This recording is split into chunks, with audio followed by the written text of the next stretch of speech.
Divisive rhetoric we hear from the very top of the Trump administration. What has been your approach as we've seen this just spate in the last couple of weeks of horrific tragedies, these shootings, some of them driven by politics? Yeah, thanks for the question, Willie. And look, you put the facts out there. You know, it's particularly painful for those of us who lived through January 6, 2021, when thousands of enraged Trump supporters visited us at our place of work, broke windows, killed police officers, looked to hang the vice president, and now, you know, that is being sort of memory hold in favor of some other narrative. Because, and here's the core of it, Willie. Here's why this is happening. You might say, what's the logic here? The logic is that if you're Donald Trump or J.D. Vance or Stephen Miller, you realize that rage and grievance, anger are enormously powerful things. And if you can get 30–40% of the country just filled with grievance and rage, you can get that same 30 and 40% of the country to ignore the fact that you are taking away their health care.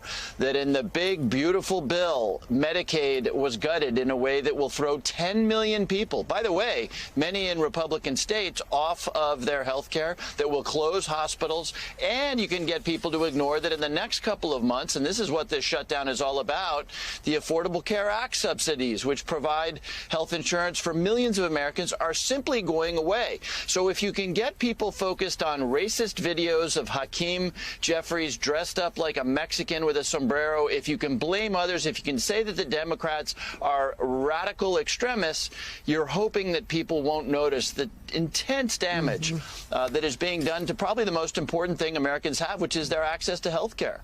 By the way, that video was not sent out by some random internet troll. It was reposted by the President of the United States after the meeting with Hakeem Jeffries and Chuck Schumer yesterday. So let's get to the shutdown, Congressman. What is your sense? Is there any chance to avert this? We're just hours away right now. And if there is, in fact, a shutdown, what are the real impacts in your state, for example? Yeah, you know, here we are on the day of, and, you know, you see how serious the party that has the White House, the Senate, and the House is about getting to a deal, because when the president finally relented and met with the Democratic leaders, who, by the way, the president's statement that he doesn't need the Democrats notwithstanding, that's not true, right? You know, in the Senate, you need a few Democrats to join you, and the president has said over and over again, we don't need them. And then, again, just to show how serious they are about actually reaching a solution, just look at that video. You know, blatant racism, profane. The American people are going to see that, and they're going to know who's being serious here. You know, to your question about what happens here, and I'm glad you asked it, because there's going to be an awful lot of finger pointing going on. But what's going to happen is that hundreds of thousands of hardworking people at the Department of Agriculture, people who make sure Social Security checks go out, people who check for bombs in airports, are not going to get paid, or they're going to get furloughed, right? And that's going to create an immense amount of damage for people, for good-hearted public servants. Americans themselves are going to see that when grandma reaches retirement age, all of a sudden it's going to be hard for her to get onto Social Security. If you had a trip planned to a national park, that ain't happening. I could go on with the amount of pain that is going to be caused by the American people, all because the people who have the trifecta in the United States government are much more interested in putting up rates. Joining us now, MSNBC senior Capitol Hill correspondent Ali Vitale, Washington Post congressional reporter Mariana Sotomayor, and former Democratic congressman from New York, Joseph Crowley, who's been to this rodeo before. Thank you all for being here. Mariana, what's your sense from your conversations this morning about just how confident Democrats are? Listen, they are feeling pretty good. And I know that's a kind of weird thing to say, given the impacts that a shutdown would have. But it is really striking because they are feeling very united. We know from just a couple of months ago in March, House Democrats, all except for one, voted against a Republican bill to fund the government. And then we saw a lot of distrust with Senate Minority Leader Chuck Schumer when he and several Senate Democrats voted with Republicans in the Senate to keep the government open. We are in a totally different place now. Democrats have been arguing for several weeks that what we've seen throughout the summer with Republicans, passing that one big, beautiful bill that will eventually have impacts on those who receive Medicaid, those beneficiaries. They are centering the fight around health care, and they have consistently, for weeks now, been saying that is where they will stand. If they do not get anything in this Republican funding bill in terms of health care, particularly these Affordable Care Act subsidies that will expire at the end of the year, people will soon see that they're going to have to pay more to receive health care benefits. If that is not included in this legislation, then Democrats are saying no deal. At this point in time, both Republicans and Democrats are just staring at each other. There are no conversations happening, and it is very likely that we are headed to a shutdown. And what I'm hearing is both sides don't know how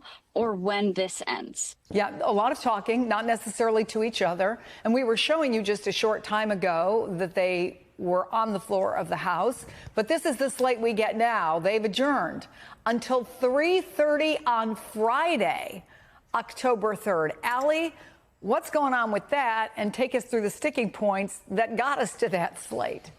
Well, the House was never going to be in session this week, right? In fact, Speaker Johnson tried to pull a power move by telling his members, you do not have to come back to Washington this week. That was to some of their consternation, I think, because they're aware of what the optics might look like with Democrats back there in force, Republicans largely at home in their districts. But nevertheless, those are the contours. And that's why the shutdown is basically all but inevitable, because the House has passed their bill and left town.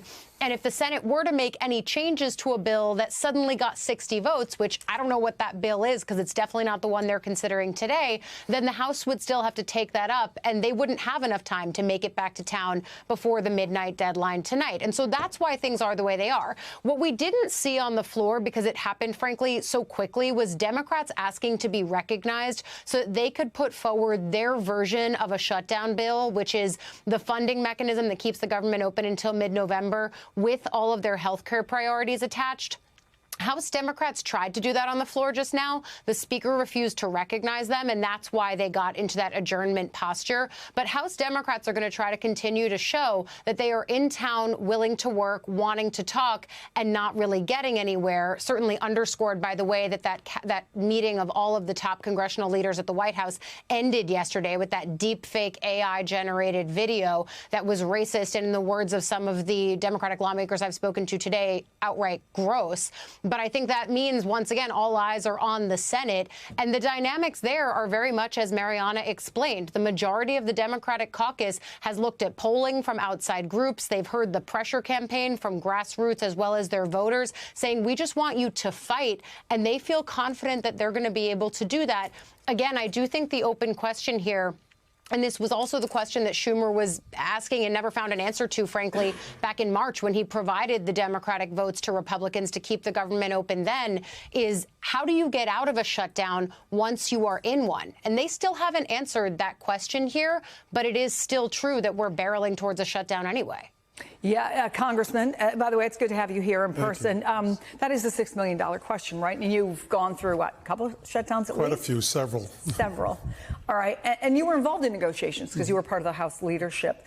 What would typically be going on right now, and given the parameters that were laid out by Allie just now, where do you see this going? Well, I think this... Allow me to reintroduce myself. I'm the House Democratic leader. Our caucus is 217 members strong. We serve in a separate and co-equal branch of government. We don't work for you, we work for the American people.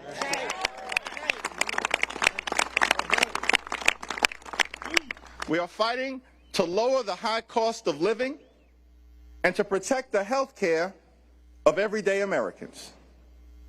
And Mr. President, the next time you have something to say about me, don't cop out through a racist and fake AI video. When I'm back in the Oval Office, say it to my face. Say it to my face.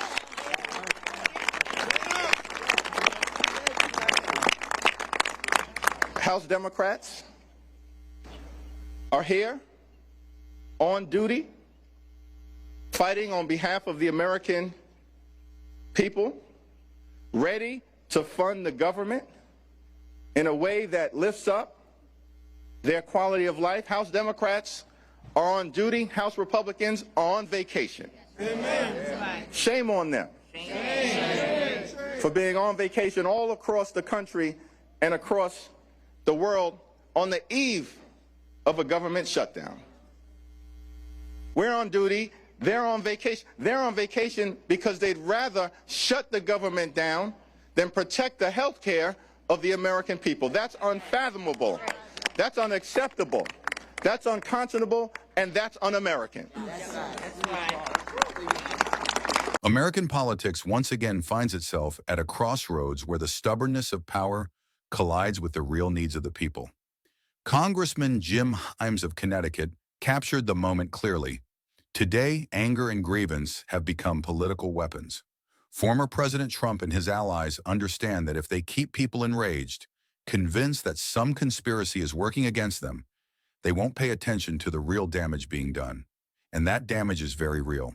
Cuts to Medicaid, the possible loss of Affordable Care Act subsidies, and millions of Americans, particularly in Republican states, at risk of losing health care access. Himes also made it clear that a shutdown is not just some abstract debate in Washington.